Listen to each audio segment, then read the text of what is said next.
Askreddit Asks, former undercover cops of Reddit, what is the craziest thing you had to do to not blow your cover? I worked as a transcriptionist for a while.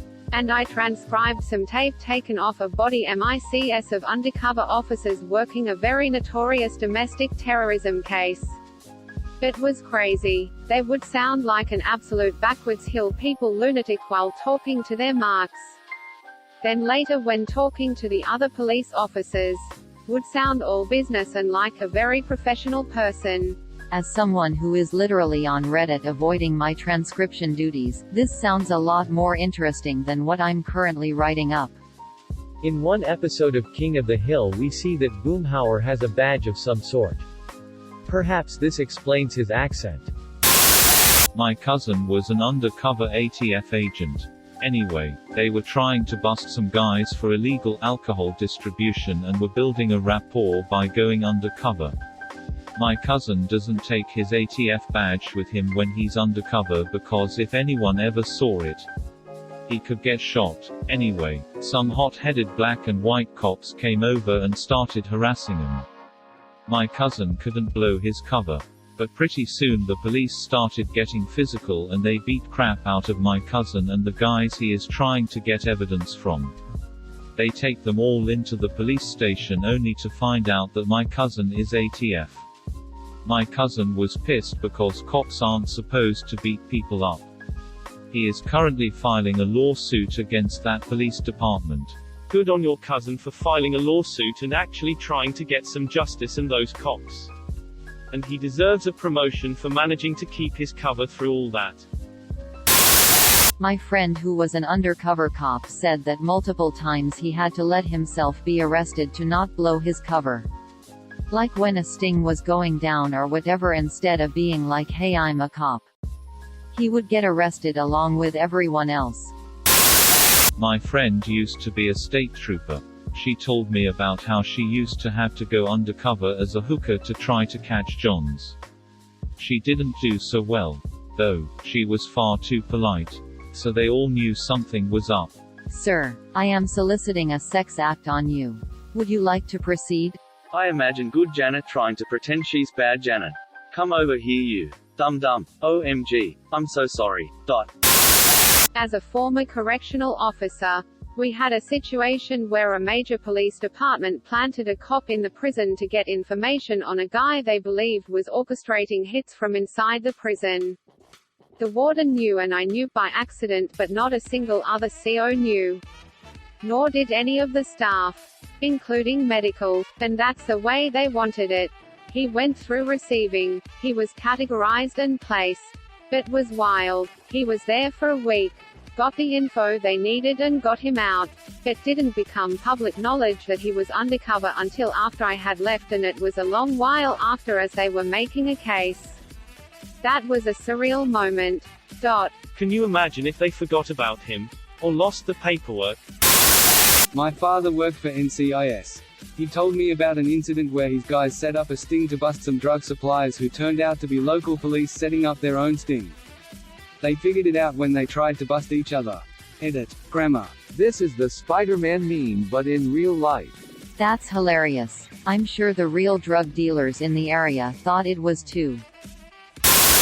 I know a guy who often went undercover as a junkie. He was committed. He'd stop showering for a while before a gig and piss on his tracksuit before going into work. He was so good that he managed to get the same dealer convicted twice in the space of a year and they never suspected he was the rat.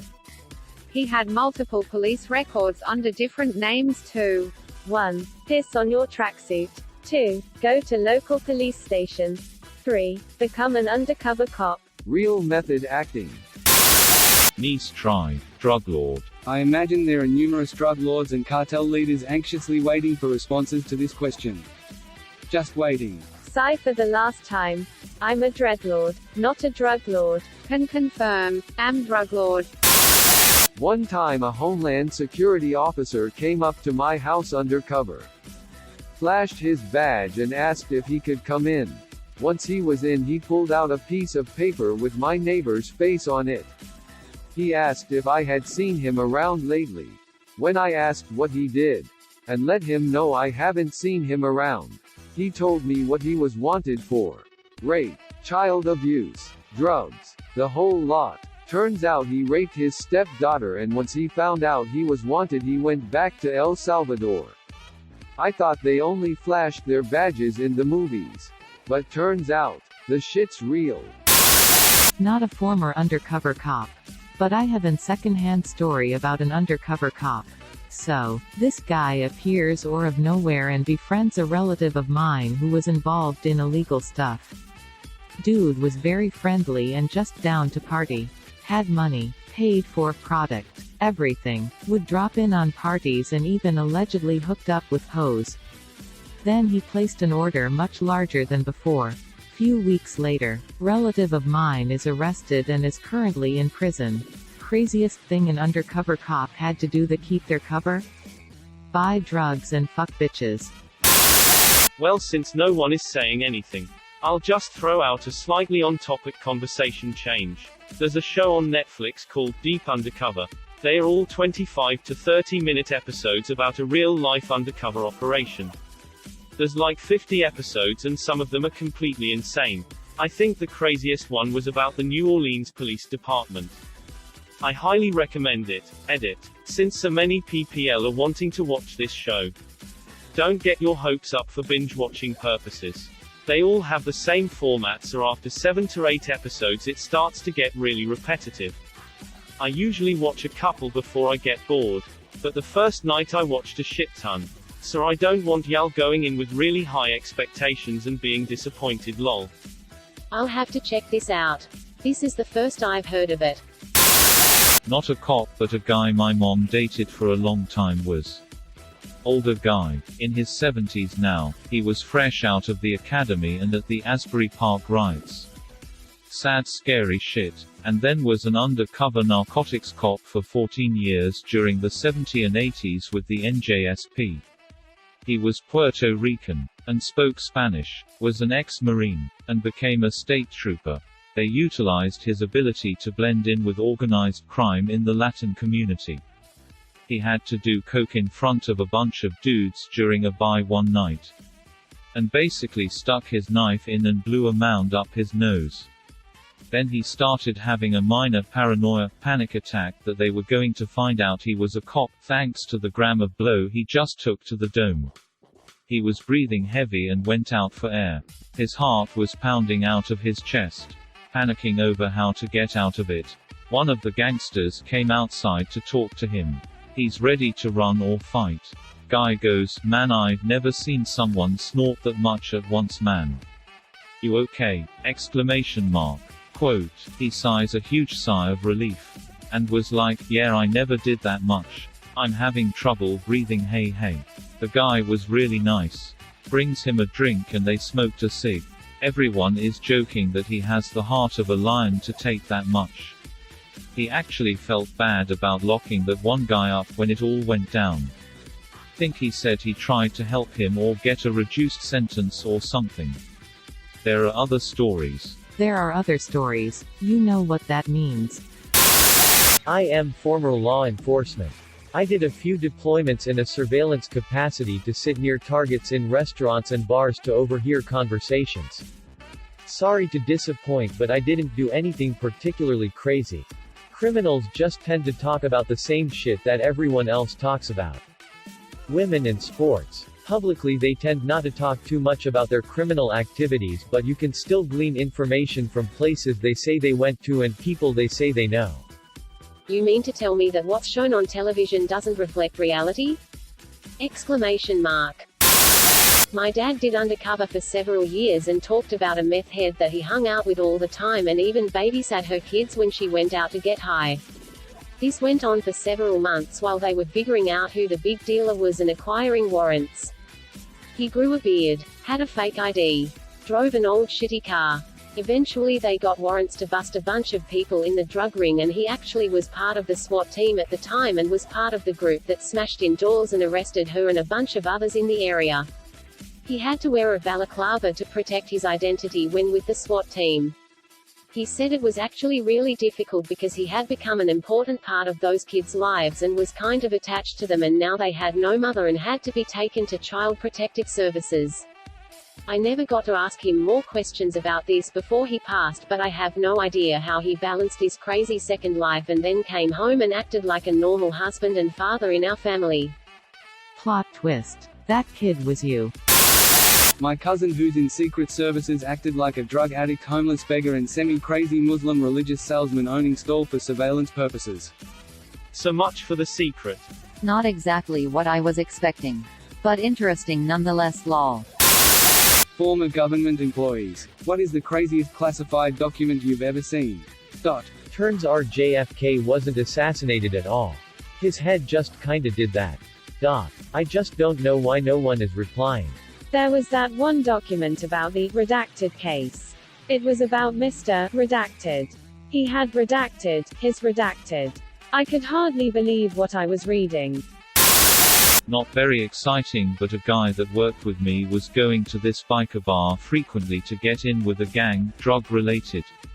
He didn't want to get hammered and do something stupid, so he would take his beers into the bathroom with him, dump out half and fill it with water. Drinking watered-down beer is the real crime. That shit sounds gross. Good God, the biker bar bathroom tap water might be worse for him. It's worked for the big American breweries for the last century. I have gone undercover online to infiltrate child pornography rings.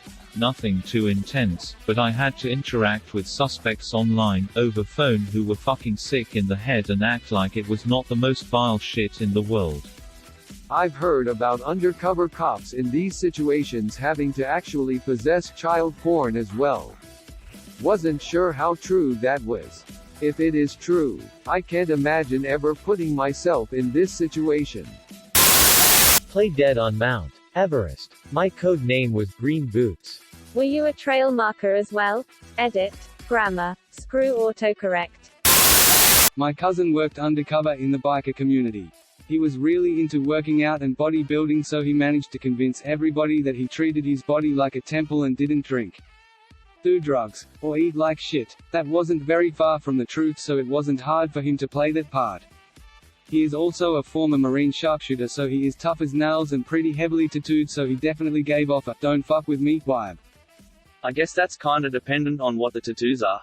When you spend your formative years shooting people in the head for a living, you tend to get some pretty dark tattoos.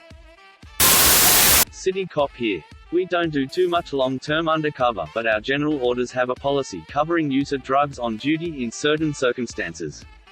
While it doesn't specify that we can do drugs, it states that if we consume them, we have to immediately respond to our department's health clinic for documentation and treatment. The use of the word immediately made me imagine the undercover cop taking a puff of a joint and standing up straight away, speed dialing the department and walking out reporting the incident. Fine, I'll hit that doobie bruh. I need immediate medical attention. I lol that this comment thread is empty. We want answers. Ya win some and ya lose some. Person shrugging female sign. Forgot your serious tag, but that's even more of a comment death sentence than mentioning being a cop.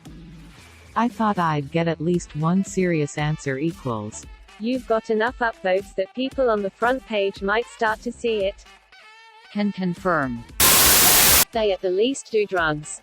Easiest way to prove you're not a cop is to take some illegal substances. Then they just make sure the court date is far enough away that the officer has clean piss if he's accused of doing so. Actually, I'm pretty sure undercover cops get some sort of waiver for minor crimes when doing an operation. Obviously they can't shoot someone, but I think they could get a pass if they needs to borrow a car or use drugs. Edit. May be wrong. Was thinking in terms of fitting in, not free license to play GTA IRL. I must have been 15 when one day the doorbell rang and I opened the door to two guys looking very much like real tough street guys. They showed me their badges and asked for my mom or dad. Turned out that they wanted to stake out a public playground behind our garden that was used by some drug dealers for their mules, people drinking large amounts of water and puking up little packages with some substance in it. There was a multi-story bank near the playground, but the bank didn't want anything to do with it.